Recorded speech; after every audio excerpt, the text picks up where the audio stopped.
Go! No a teď už musíš tady sedět a něco povídat. Co jsi chtěla říct, že tohle je?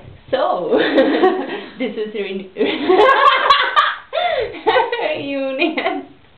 with Wendy. Tak, že jsme se znova sešli. Protože takový složitý slova, už jsme v Čechách, to už nemusíme použít. No, tak jsme se s Vendulkou sešli po 2 měsících a vlastně nevíme, proč to natáčíme, protože se na to budeme asi dívat jenom my. Ale to nevadí, na sebe sami rádi koukáme na internet. Jo. My máme radost, že nás může vidět celý svět. Přesně proto to natáčíme a jsme u Vendulky v Miličině, v jejím pokoji. No a ještě řekni, jak se nám to sežrala celou buchtu, takže my v neděli nebudeme mít co ke kafi, protože dneska je sobota a Eliška tady hrozně dobře váží, tady zítra budu mít.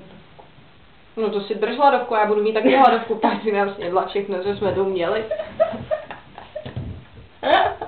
Já myslím, že to video stopnu.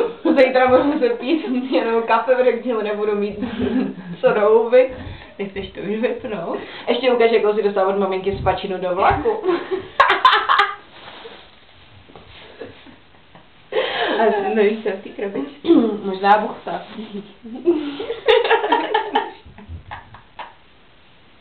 No tak, takhle to nějak vypadá, když se jako po 2 měsících sejdem. No, pili jsme, já vám ukážu, co jsme pili.